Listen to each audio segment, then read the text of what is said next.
যেমনটি জানেন যে একচেটিয়াভাবে বিএনপি এগিয়ে আছে। বিএনপি এখন 107 কেন্দ্রে ভোটে এগিয়ে আছে। এর মধ্যে জামায়াত 65 কেন্দ্রে এবং জামায়াত এনসিপি 3 এবং স্বতন্ত্র 5। এবং তার ছাড়াও আমরা আমাদের নিউজ 24 থেকে আমাদের সূত্রে আমরা জানতে পেরেছি যে বিএনপি 113টি আসনে এখন পর্যন্ত এগিয়ে আছে এবং নির্বাচন কমিশন থেকে জানানো হয়েছে যে 207 আসনে তারা এগিয়ে আছে। এবং তার পাশাপাশি আরও বলতে চাই যে নির্বাচন কমিশন থেকে জানিয়েছে যে 3টি আসনের ফলাফল এখন পর্যন্ত স্থগিত রয়েছে। সেগুলো হলো চট্টগ্রাম 2, চট্টগ্রাম 4 এবং শেরপুর 2 আসন। সেগুলোর ফলাফল স্থগিত রয়েছে। পরবর্তীতে সে বিষয়ে নির্বাচন কমিশন আরও বিস্তারিত জানাবে।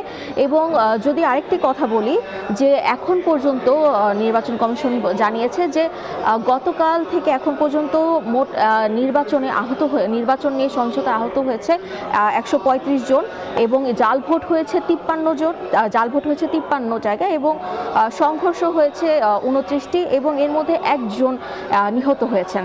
এবং আরেকটি বিষয় বলতে চাই সেটা হলো যে গতকাল ভোটের দিন হচ্ছে বেসরকারিভাবে আমরা জানতে পেরেছিলাম যে 369টি আসনে বিশৃঙ্খলার পরিস্থিতি দেখা গিয়েছিল। তবে নির্বাচন কমিশন থেকে সিনিয়র সচিব আক্তার আহমেদ আমাদের জানিয়েছিলেন, তিনি সাংবাদিকদের সাথে ব্রিফিংয়ের সময় বলেছিলেন যে আইনশৃঙ্খলা বাহিনীর তৎপরতার কারণে কোনো জায়গার ভোট তখনও স্থগিত হয়নি এবং আমরা দেখছি যে সুষ্ঠুভাবে ভোট সম্পন্ন হয়েছে। এবং এই ছিল আমার কাছে এখন আগারগাঁও নির্বাচন কমিশন থেকে সর্বশেষ তথ্য। ফিরে যাচ্ছে স্টুডিওতে ফয়সাল। বিভাগীয় কমিশনার যিনি রয়েছেন এবং রিটার্নিং কর্মকর্তাও বটে, তিনি এইমাত্রই এখানে কথা বললেন এবং তিনি ঢাকা 12 এবং ঢাকা 16 এই দুটি আসনের ফলাফল এইমাত্র জানালেন, যেটির ফলাফল এর আগে আমরা আংশিক অন্যান্যগুলো যেভাবে জানানো হয়েছে এই দুটি আমরা জানতে পারেন। এবং ঢাকা 12 আসনে আপনি জানেন যে 3 সাইফুলের একটা জমজমাট লড়াইয়ের ব্যাপার এখানে ছিল। বিএনপির সাইফুল আলম নীরব, যাকে প্রথমে মনোনয়ন দেওয়া হয়েছিল, পরে বিএনপি এই আসনটি শরিককে ছেড়ে দেয়। বিপ্লবী ওয়ার্কার্স পার্টির সাধারণ সম্পাদক রয়েছে সাইফুল হক, তাকে দেওয়া হয়। এবং এর পাশে শক্ত প্রতিদ্বন্দ্বী হিসেবে জামায়াত ইসলামের সাইফুল আলম খান মিলন তিনি ছিলেন। শেষমেশ এই 3 সাইফুলের লড়াইয়ে জিতেছেন জামায়াত ইসলামের প্রার্থী সাইফুল আলম খান মিলন। তিনি 50,000-এর বেশি ভোট পেয়ে এখানে জিতেছেন। এছাড়াও সাইফুল আলম নীরব এবং সাইফুল হক দুজনেই বেশ ভালো প্রতিদ্বন্দ্বিতা করেছিলেন, একজন 30,000-এর বেশি এবং একজন 28,000-এর মতো ভোট পেয়েছিলেন। এবং 16 আসনেও এই আসনটিও আসলে জামায়াত ইসলামের দখলে চলে গিয়েছে।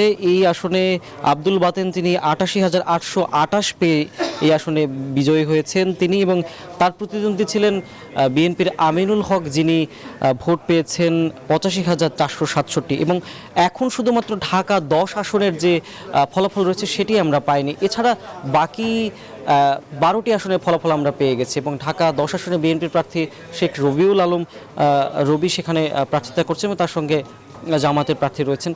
এই আসনের ফলাফলটি পেলে 13টি আসনের ফলাফল আমরা পেয়ে যাবে। এখন পর্যন্ত ঢাকার এই 13টি আসনের মধ্যে জামায়াত 5টি আসন পেয়েছে, এনসিপি 1টি আসন পেয়েছে, নাহিদ ইসলাম ঢাকা 11 এবং বিএনপি এখন পর্যন্ত 6টি আসন জয়লাভ করেছে, ঢাকা 6, 7, 8, 9 এবং 17 এবং ঢাকা 18। এবং এখন পর্যন্ত ঢাকা 10-এর ফলাফলটা আমরা পেলে চূড়ান্ত ফলাফল আমরা আসলে আপনাকে জানাতে পারবো। এই ছিল নির্বাচন নিয়ে ঢাকার 13টি আসনে যে খবর জানাচ্ছিলাম ঢাকা বিভাগীয় কমিশনার থেকে। এটি ছিল সবশেষ খবর।